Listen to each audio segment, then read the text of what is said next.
Warning: the following podcast contains violent scenes that may be unsettling to some listeners. Listener discretion is advised.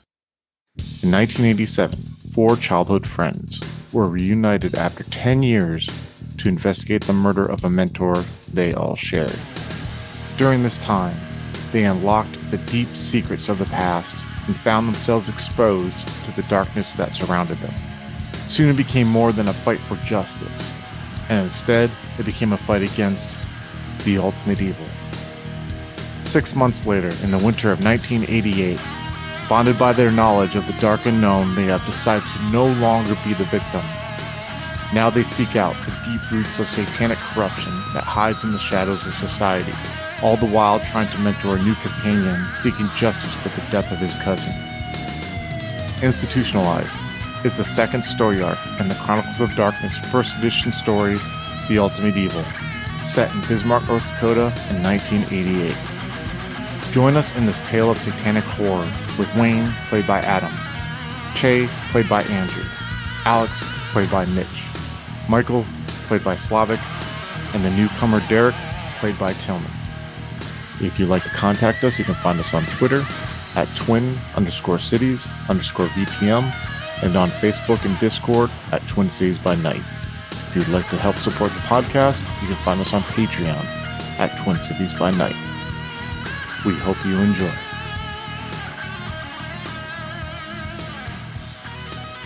All right, Wayne, you are at the payphone and you're dialing the numbers that you're given by Melissa. You're looking on the back of this piece of paper that she gave him to you, and you see her cursive writing with her name. She even did a little heart for the eye, for the dot in the eye.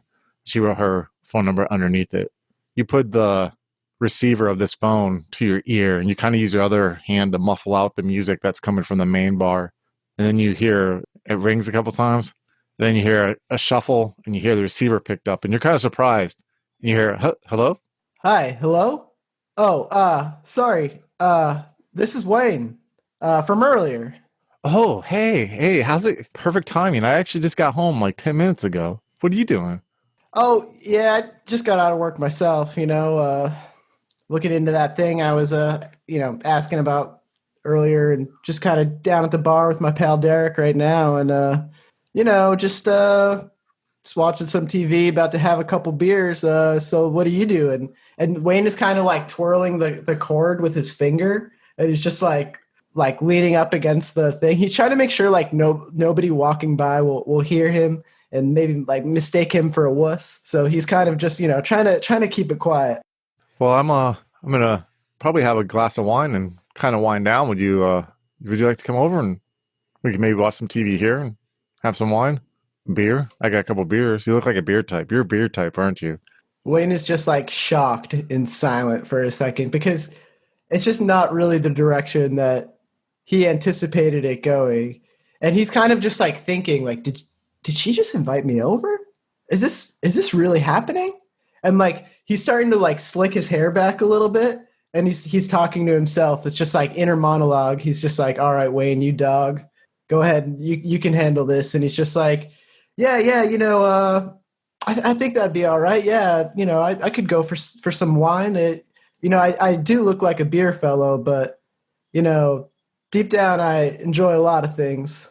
I think you'll find I'm a sophisticated man of taste. And then he's just like, fuck, what am I saying? You just hear her go, yeah, indeed. So I live at the Riverside Apartments over on the east side by the river there, and you know where it's at. She's like, yeah, I live over there. If you want to stop on by, I'm in apartment number 9. Just, go ahead and knock on the door and I'll be ready for you. I mean, for drinks. For drinks. Yeah. Oh, no, of course. Sounds great. Yeah, I'll be there in a few. Yeah, I could stop by. All right. I'll see you then. So you turn around and tell Derek, like, hey, I'm going to go. We already covered all that. You step out of the main bar and get in your car. So what's going on in your head while you're driving over here? Do you have that nervous tension that you get where sometimes you think you're kind of walking into getting late, or you like what are you thinking at this moment? Yeah, wait, this doesn't happen to Wayne like ever. Like he acts like a hot shot, but he's not. And he's just kind of nervous. He's kind of thinking like maybe I misread. Maybe she's not really interested. And it's just like, he's like afraid that he's gonna make an ass out of himself or something. He's thinking about like stopping at the store and like, he's smelling his pits. He's just like, I don't know, like, should I buy roses or like, should I like bring more beer over? And he'll eventually, stop at a convenience store and just grab another 6-pack and drink one in the parking lot, like before he heads over. And he acted really cool when he left. Now that he's by himself, he's all right, kind of just being pretty nervous about it. Well, especially like in the wintertime at night, you feel more alone, like while you're driving there too. Now, does this like happening kind of make you feel more confident knowing, like, because like one thing we've seen in this arc with Wayne is like there's this new version of Wayne that he's been slowly like building up, like learning stuff from Michael, doing stuff with the job, with the Raymond. Is this like all like you were surprised, you said, because this doesn't usually happen to Wayne, but then you had like this confidence, and it was your confidence that kind of probably made this woman at the airport, her, just kind of like even take notice of you in that way. Like, what does that make you feel thinking about that?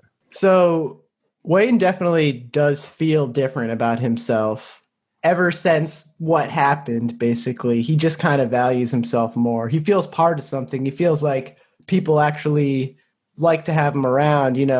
He's part of a group. He's not just a loner anymore. And now he's kind of walking through this parking lot, going into this convenience store, like talking to himself, like you're a young Burt Reynolds. You're just a hot shot. You can do this. You're handsome. The ladies love you. And, he's like kind of just feeling like $1 million. Like he'll buy a scratch ticket when he leaves. And, cause he feels lucky. And on that scratch ticket, as you're scratching it in your car, once you start it up, you have it like on your steering wheel and you're scratching it with a quarter. You won $10 on the scratch ticket. So you're like, man, I paid $1. I get like a 100 or a 1,000% return, and you got $10 right there. So you drive to these riverside apartments. You're driving west towards the Missouri River, and these apartments are on the east side of the river. It's like these apartments, and then there's like this large park. There's a lot of green parks that go along the Missouri River on this west side of town. You see, like they'll have like green, and then there'll be like a children's park, and then there'll be pathways, and then there'll be like, if you were to go further south, there'd be a zoo down there. But right now, it's all covered in snow. It's just this white sheen that kind of goes up into the Missouri River, which now is frozen. You actually even kind of see some like dead tree branches, like large trees that have fallen over that are resting on the ice right now, the Missouri River. The apartments, the back end of these apartments face the river. So if she was to have an apartment where the balcony faced that way, she'd have a nice view, or it would face the front. It really depends on which apartment is hers. Now, let me ask you, before we even have you go into the apartments, like, what is your goal right now with her? Like, do you have a goal, or do you not know how this is going to go about? Are you like looking for something to get your mind off of everything that's been going on? Are you looking for maybe hoping that there's a connection here? Like, what's going on in Wayne's head with this? I don't think he really knows. I think he's just kind of riding the excitement of the whole situation. He's definitely never pulled someone from like such a mundane interaction. So he's kind of like just really feeling himself over this whole thing. And he doesn't know, like maybe he'll just hang out with her and just lie to the guys and just say like, oh yeah, like the whole night. So he's, and yeah, he doesn't really know, but he's just like, he thought she was attractive. He really did like that she seemed interested in him. So he's just like, he has his hair slicked back, 6-pack of beer in one hand, bottle of wine in the other hand, tucked his shirt in. He waited like 15 minutes as to not seem too eager, had some beers in the parking lot as well. And, he's feeling pretty good right now, pretty confident, and he's happy. Like, it doesn't matter what happens at this point. He's happy, and he's going to have a story to tell the guys tomorrow, even if it's just bullshit that he is going to make up. So you drive into the parking lot here. The parking lot's plowed out, and you see that there's a bunch of cars that are like kind of parked for the night. It's around 10:30 at night right now, like 10 at night. By the time you get there, you see light coming through curtains or cracks in curtains. This apartment complex is 5 stories high. It's pretty tall for like an apartment complex in the area. It's probably the tallest apartment complex in Bismarck. And you know, by the number, you're able to kind of figure out from seeing the parking spots that have plugs. They have posts with plugs so people can plug in their cars to keep their cars warm, which you see a lot of the cars are plugged in like that. You see a number 9 and you assume it's on the first floor when you see like double digit numbers like that. You get out of your vehicle and you walk up to these double glass doors that you see that are in the middle of this building. There's only one entrance that goes, at least on this side that you're in. And you open up these double glass doors and you see there's actually like it looks like there's like on the left, there's a door for an office. You know, like you walk in these double glass doors, there's a wall to the left, wall to the right. There's a door on the left that says like manager. Looks like it's the manager of the apartment complex. You see that it's closed. And then you see that right next to the right there are these wall mounted mail boxes for people to get mail. You look to the right, you see that there's like a couch with some plants that are there for people to sit there waiting for someone to come. And then when you walk past through that, you see to the left that there's a hallway, and to the right that there's a hallway. And you realize that you're kind of doing the math looking, and you see there's a little sign that has an arrow pointing to the left, and it says like 1 through 8, and then there's one pointing to the right, and it says like 9 through 16 or something to that extent. So you go right, and you see that her apartment number 9 is the first one on the left, which you're doing the directional sense in your head, and you realize, she has a nice view of the river. You kind of realize that as you walk in front of this door.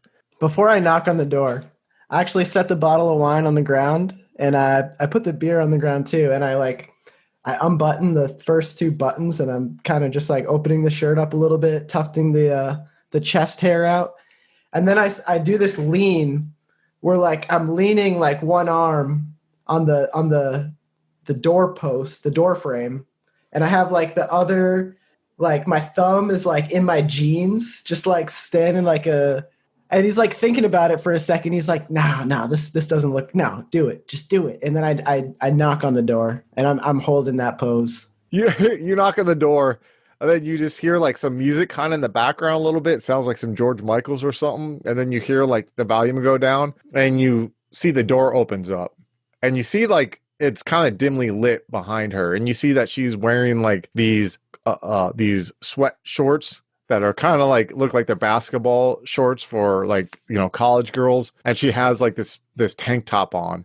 And you see she kind of sees your hair's down. It's not in that bun anymore. So she has like this black hair that's kind of like naturally curly that seems to like kind of go down longer. And she has like these brown eyes that are like staring at you. She's a little bit shorter than you, as you see now that you're not like standing across from her. You're about 5. I think you said you're about 5'11", right? Or something like that. Yeah. So she's like 5'5". And she looks up at you a little bit. She sees you standing there. There's a moment where you kind of see her taken aback, and then you realize, like, yeah, the pose worked. You see how she's just like standing there, like, oh, and she just sticks her hands out for like the you know the beer and the wine that you have by your feet. She's like, here, let me take that. Come on in. Oh yeah, thanks, thank you.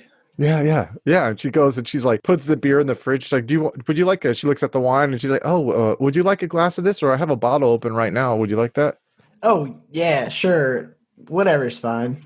Yeah, cool. Go ahead, have a seat. I'll go ahead and give you a glass. And you see she motions to the left where there's like a TV that's on a TV stand, and there's like a couch there. She only has like one couch.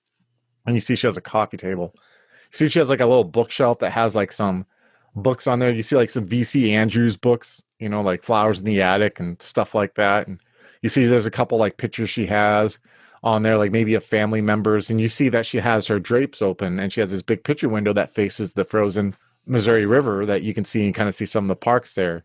You see she has like this lamp that's on like a nightstand table next to like in the corner of the living room on the side where the big picture window is, and it's turned on, and it kind of like gently illuminates the living room. And you hear her back in the kitchen, because the kitchen's immediately in the back on the right side of the wall.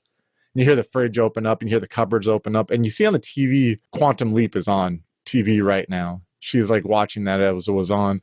I'm not sure if you're a fan of the show or whatever, but you kind of hear it playing. But she had the volume all the way down, and you see like also on the bookshelf, she has like one of those stereo cassette players that have the detachable speakers to it that you can move around, and you can like detach the speakers, but she has the speakers attached on. It's on the top there. She comes and she sits on the couch. Now, where do you sit on the couch? Do you sit on the left side? Do you sit in the middle? Or do you sit on the right? Important questions here. He wouldn't sit like in the middle right off the bat. He would probably just sit like on the opposite side of her at first and just kind of like he'd be like kind of afraid to make like small talk and stuff. He'd be like, "So, you like Quantum Leap?"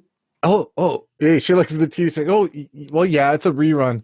I just kind of like to have the TV on when I listen to music. It kind of gets a little like, especially during the wintertime, it gets a little lonely. So I kind of like open the windows. I don't like feeling like so enclosed in. She hands you the glass of wine as she like walks around you and then goes sits on the opposite end of the couch. And she kind of like turns towards you. She like crosses her legs. And you kind of like, there's a moment where you notice that like, actually let's do some rolls here. Give me wits and empathy, please. 0 successes. All right, so she looks at you and she's like, so, and she takes her hair and puts it behind her ear. You're a private investigator, huh? Yeah, that's just a bit of what I do. I got a lot of hobbies and interests myself. Books, cars, fishing. I'm actually friends with a native man over in the reservation there, and he's teaching me a lot of pretty cool stuff actually about spirituality and you know that sort of thing. Oh, wow. You're like a Renaissance man, huh? Yeah, I guess you could say that. So, but you're looking into a boy missing? I think that's pretty brave of you. And then for a second, Wayne actually feels pretty shitty to like kind of be using like what he's been doing to try to like impress this girl, and he'll kind of try to just change the subject. He'll be like, "Yeah, there's a lot of crazy stuff that I've seen even in just a short while. I've been working with the agency, and it's mostly just cheating husbands, cheating wives, stuff like that. It's I bet you have a lot of crazy stories, huh? Yeah, I do actually. I do. Yeah, and it's fun. It takes me all over this place, and it's cool to be able to drive around and just kind of do my own thing. So you like it here? You like it in Bismarck? Oh yeah, I'd never live anywhere else. Really? I've never even really left the state except for once when I was a kid. No way. You seem like, I'm sorry, but like, I'm just going to be honest with you. Most of the guys in this damn city are, you try to have conversations with them and they don't even know what Renaissance man means. Yeah, I'm certainly not like them. I try to be my own person, try to carve my own path. It was just recently I reconnected with the Lord and Savior, and he's been guiding me, he's been showing me his light, and I've just been living a lot better. Yeah, for sure. And give me another wits and empathy roll. I'm going to give you a +2, which I think gives you +2 dice because you're kind of warming her up here. 2 successes.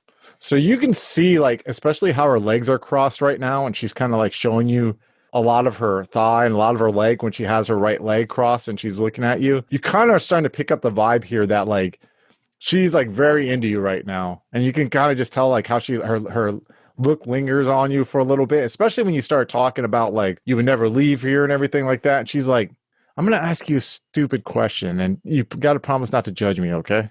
Sure thing. Go ahead. Do you have any marijuana on you? He's like quiet for a second, and he's just like looking at her, and he's just like, "Yeah, I do. And he just starts to like take it out of takes a bag of weed, big old bag of weed. He thought nobody could really smell it, like Yeah. and he was kind of worried for a second, like, oh shit, like are you narc? And then he's just like, no, like this is cool, this is going good. And he takes out the bag, and it's this like big bag of really dried out looking kind of like dirt weed. And he's got some like rolling papers in there too, and a couple that are already rolled up and ready to go. And he just kind of throws it down on the table, and he just like looks at it. He's just like, she's like, yeah. Do you mind? I really haven't that much, but having wine and talking to someone who's interesting. And I smelled, no offense, but I smelled the weed on you in the airport. But I think it would just make things better. I don't know. Call me risky. You make me want to kind of do things that are out of the norm for me. hey, I say it always makes things better. And he's like starting to light one up and stuff. And yeah, he's like really happy with how this is going. He's like, man, she's pretty cool. Like, and I think she's into me. Like, this is awesome. So she gets up after she takes a hit of this joint, and she gets up and hands it back to you and goes to her stereo, and she's like pulls out like on her bookshelf. She has one of those carry cases for tapes. She's like, what kind of music do you like? She's like, I got some Pink Floyd. I got some classic rock. I got some pop. I don't know. What would you like to listen to? Oh, put on that Floyd. And he's taking like a deep drag of the joint. And the room is already starting to get pretty smoky, and he's starting to already unwind and feel pretty good. She puts in a Pink Floyd tape and sits on the couch next to you as you guys pass his joint back and forth. And you see she's kind of staring out the window now. You notice that she's looking out the window behind her TV, looking at the river. So as a storyteller, I'm going to tell you things can go one of two ways. And I'm going to leave it in your discretion here. One is you can choose to be intimate with her if you chose to this night. Or you could choose just to sit there and talk to her for a few hours till like 1 a.m, to where she says she has to go to sleep for work the next day, and she would like to see you see you again and kind of like continue this on, and then you can go back to your place. What is it that Wayne would like to do? Wayne is going to seal the deal tonight. So the night goes by and we'll fade to black. You wake up in the morning to the smell of bacon, and it kind of like stirs you for a little bit, and you wake up for a second and you realize that you are in an unfamiliar environment. And then there's a moment where you feel these clean sheets that smell like Tide, which is something that you're not quite, your sheets aren't, I don't know how often Wayne cleans his sheets, but they smell flowery, and you kind of wake up and you sit there and the sheet kind of goes down off your chest, and you just hear music coming from the kitchen area, and you can still smell the lingering smell of sex from the night before, and you can smell though that bacon coming through. What are you doing right now? He's like he drank quite a bit the night before too. Like as the night went on, like he just he finished the 6-pack. They finished both bottles of wine. They drank the house dry.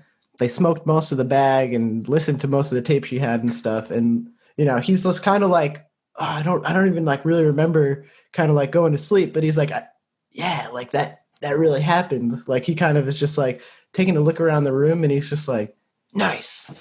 And then he kind of like looks at the clock, and he's just like, oh shit. What time is it, by the way?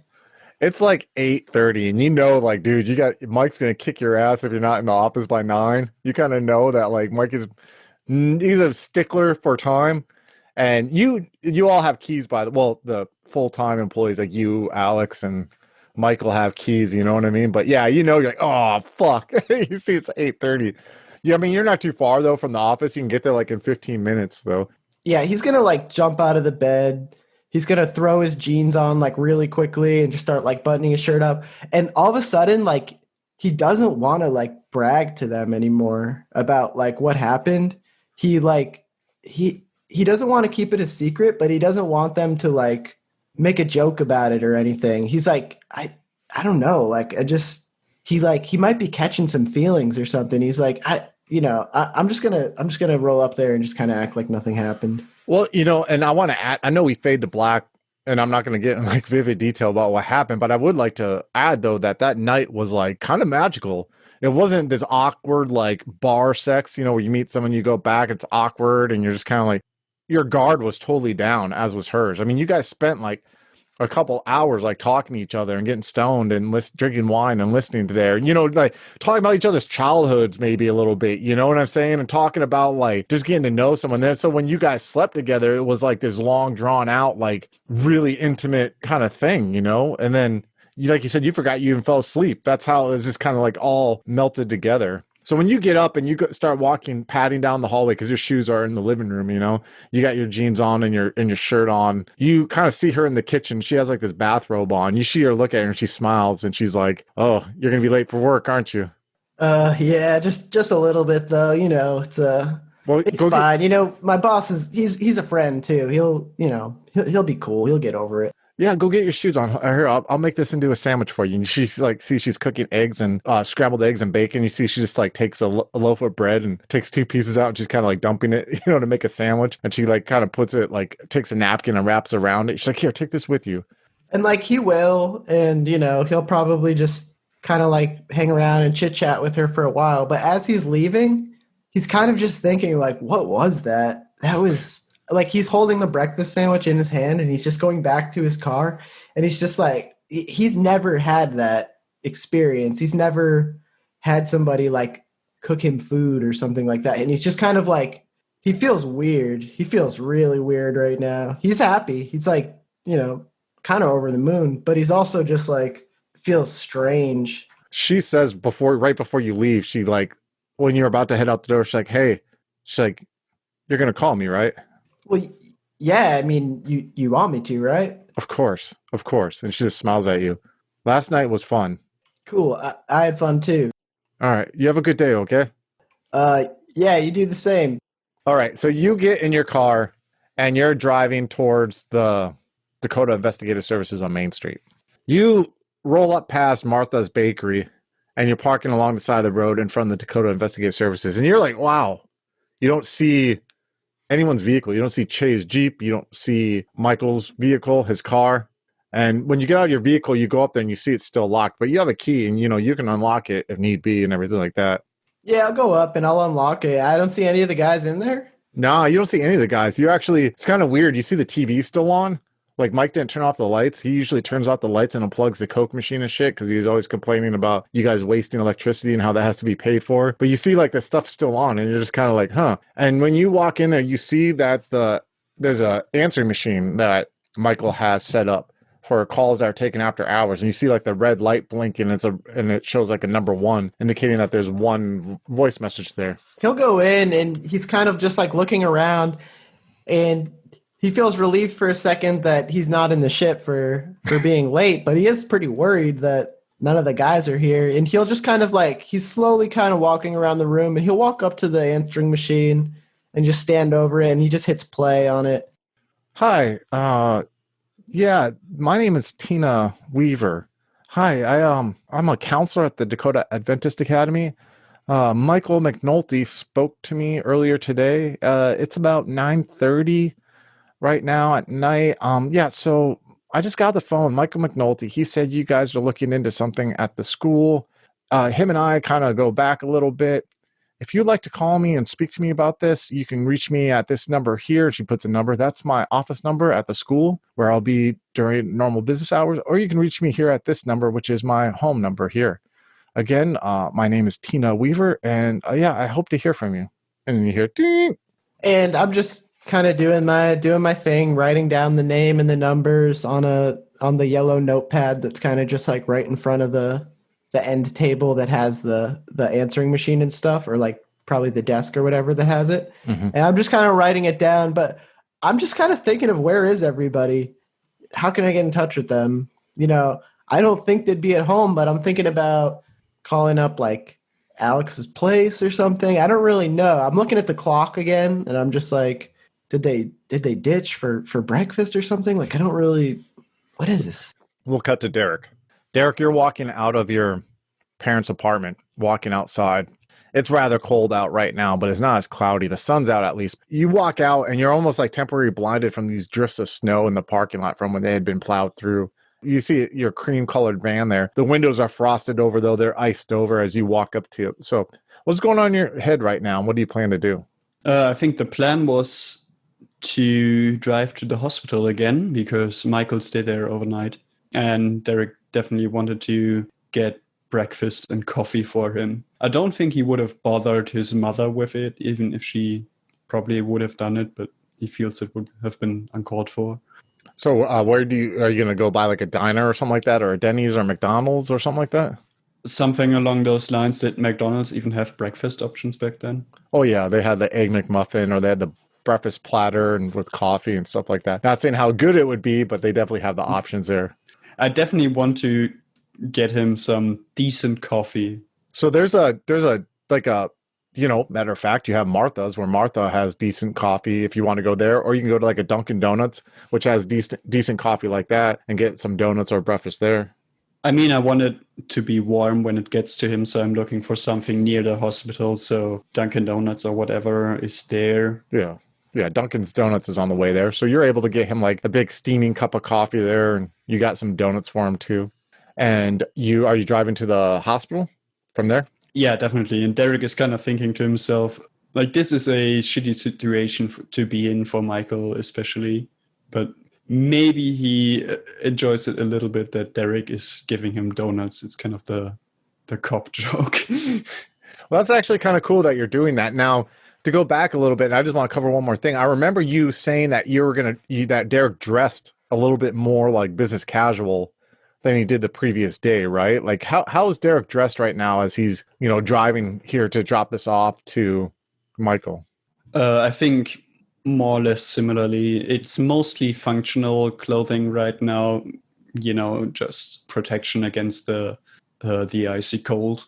So he still has like thick boots on, probably even the kind that he would wear for like woodworking or in the welding shop, the heavier protected ones. But yeah, he goes for jeans, not like an overall or something like that, and a casual sweater.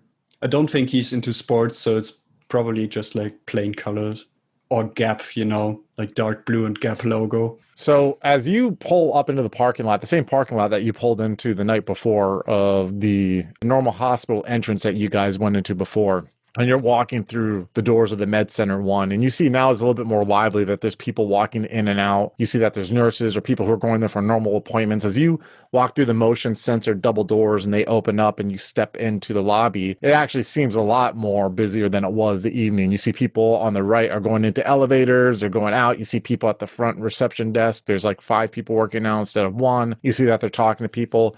And as you step in with this bag of donuts and this big coffee, you turn to the right and you see Michael getting out of the elevator and he's walking out, and you look at him for a second and there's an intensity that you feel radiating off of him. You see that his hair doesn't look as well kept as it normally does. You see his shirt that he was sleeping in looks a little wrinkled, and it definitely looks like that he kind of slept in the clothes that he has. Michael, you see Derek for a second looking at you, like as you guys make eye contact. Go ahead, scene's on you guys. Morning. Morning, boss. Derek kind of just passes the coffee. Thanks, Derek. How are things? Michael, first sip of, I assume, the hot coffee. I'm not gonna lie. It sucks.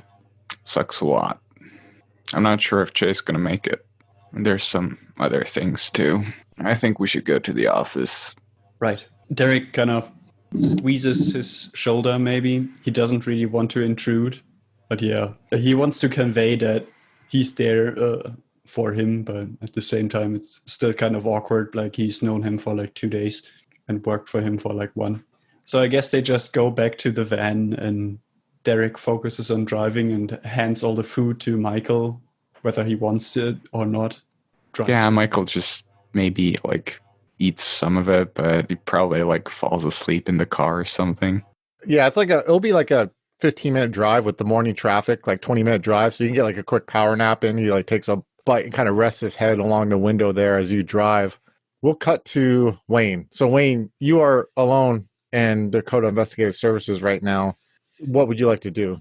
Wayne is just like dicking around doing something really stupid. Like he's like balling up little pieces of paper and trying to throw them into like the cup that he keeps the pens in or something really stupid. And he's just kind of like killing time, just wondering where the dudes are. He's never really been in this office while it's been empty. And it's kind of like he's hearing all these sounds he's never really heard before. He's going to go outside for a cigarette and just kind of wait for them. So as you like kind of like commit to like, okay, I'm going to go out, have a cigarette, you put on your jacket and you open the door, you hear the bell ring, ding, ding, and you go step in front and you light a cigarette and you see Martha actually like kind of at the same time seems to be stepping out, and she looks at you and she takes a cigarette and she kind of looks at you, smiles for a second, and then she does this like over bloviating like guy, like nodding to the head up, like, she's joking around with you or whatever. She's like, "What's up, tough guy?" Hey, Martha. And I'll kind of like walk over close to her. Like sometimes we'll just both kind of be enjoying our cigarettes at the same time. And when that's the case, I'll usually just go see what's going on. And I'm especially cheerful today. So yeah, I kind of just walk over to her and, see what's going on with her. She's like looking at you for a second. She's like, "Did you just wake up?" No, Martha, I didn't just wake up. Come on. She's like, "Something's different about you." Yeah, I shaved the other day. Oh, you look like you're glowing a little bit. Now you stop that. She just like pats you on the chest and she like looks, and you see, as you guys are both you see her looking at the road and you see Derek's van starts pulling up there and you're like, "Oh, okay, they're It's Derek. You see, like Mike though, as you notice, Mike's head's like on the side, like on the passenger side, like asleep on the window of the passenger side door. The van stops, Derek, and you stop the van and you look and you see Michael's still asleep. Now I'll let him sleep if you want to, or you can wake him up. It's your call. I think I will need to wake him up because once the engine is off, the car starts freezing. Yeah, that's true, right? Yeah, exactly. So I need to get him into the office no matter what. Also, he can sit much more comfortably on like the couch that we have and grab a blanket if he needs to. So you feel this hand shake you awake, Michael, and there's a second where you snap out of it and you look and Wayne, you look and you see Michael look out the passenger window of the van and you see Wayne standing right there smoking a cigarette with Martha. I'll go ahead and say scenes on you guys. I'm like kind of looking at Martha. I'm like, there those guys are. What the hell's going on with Mike? What were they drinking last night? And I'm just walking up to the van at this point, and now I'm just like right kind of at the van as it's pulling in. Michael sort of gives a half-hearted wave to Wayne. It was sort of high. And then, you can see this guy who, I assume Michael's hair is a mess right now. And, he just opens the door, gets out of the van. Morning, Wayne. How you doing? Pretty good, pretty good. What the hell you guys been up to? I came in this morning, the place is empty. Yeah, look, we need to talk to you. Look, I'm sorry I was late, okay? It's no big deal, man. No, what? Late? What are you talking about? Oh, I assume that's... All right, let's go in. All right. So, Michael opens the... well, I guess the doors are open since Wayne opened them. He's just smoking outside. So I guess we all just go in. You see Martha just kind of looks at you all as you're walking in. Go ahead, I'm sorry. Michael, of course, says just like, hello, Martha, or something, like, but not the usual chit-chat or whatever. And she can kind of pick up that, like, something's going on right now. And she kind of gives you guys your leeway. You notice when you walk in that Alex isn't in there right now. You notice that it looks like just Wayne was just in there by himself. Go ahead, scenes on you guys. All right. Yeah, Wayne, why don't you take a seat? I'll get us... You want some coffee, Wayne? Wayne is like kind of scared right now. He's like kind of looking at Michael, like his head is like turned a little bit. He's just like, take a seat, like coffee, like what's going on, man? Just shoot it to me, dude. Well, what's up? Did you watch the news yesterday? No, I didn't catch it. I was watching a little bit of Quantum Leap, but that's about it. Jay was in an accident. Well, what? Accident. Yeah, he's in the hospital right now. The ICU. Jesus. Is he going to be okay? We don't know. Holy fuck. What happened? And Michael sort of relays the whole story of Jay. I remember he was chased, I think, or something like that. Can I interject? Maybe I think Derek would have gotten a newspaper. Yeah. Yeah. Okay. So yeah, that's true. It'd be in the newspaper, definitely. The Office has it too. So Derek is gonna grab the newspaper and point out the story. It's probably like headline today.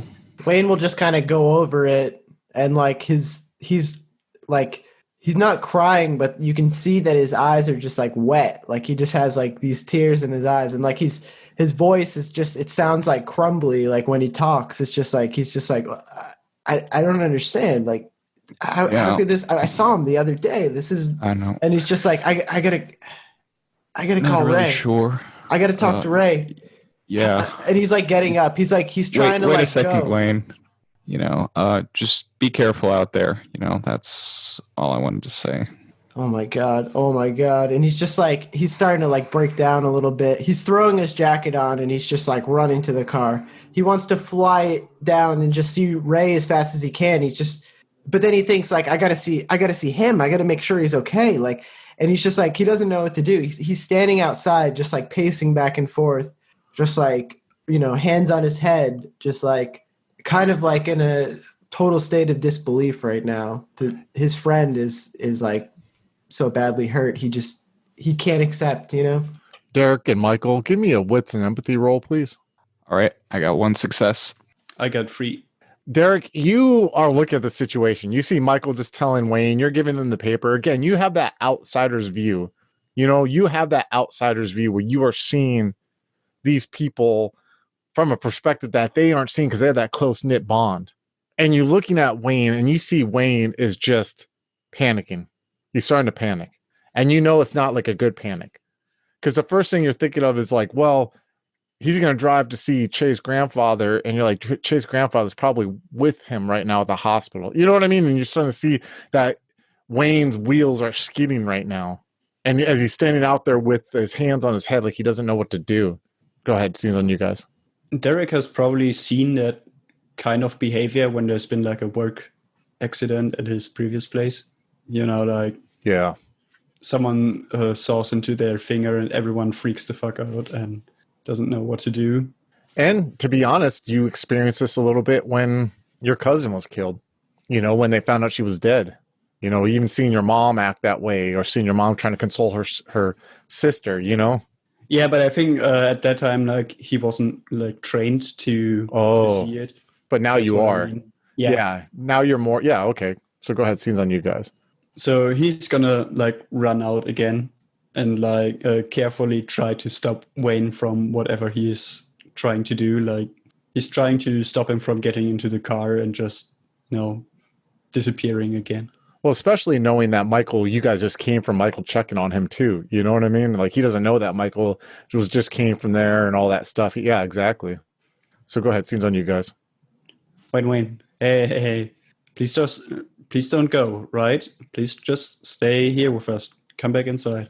He like rubs the water out of his eyes, and he just kind of like with a very like stone expression just kind of like goes inside, and he's just like, you know, he won't really say much, but every like couple of minutes he'll just say like, Jesus, man, that's so fucked up, man. And Wayne, you even now noticing how you feel, and you notice that Alex isn't there either, you know? So it's like at that moment too. Where's Alex? Does he know what's going on? Just sit down, please. Just try to calm. I know it's like awful right now, but... And Wayne sits down on the... Like, I imagine they have some kind of, like, side couch type thing. I sit down on, like, the side, like, the love seat kind of thing or whatever, and I just have... Yeah, I put my head in my lap, basically, and I'm just like, fuck, man, shit. Jesus. It's that same couch that you guys were sitting on before where that lady was consoled when Che told her, you know?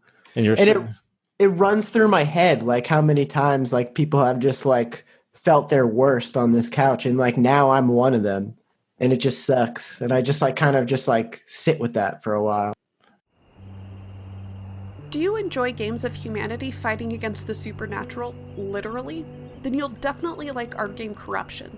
This Hunters Hunted 2 game is set in Washington, D.C. and follows an eclectic group of hunters who bond together through their brushes with the supernatural.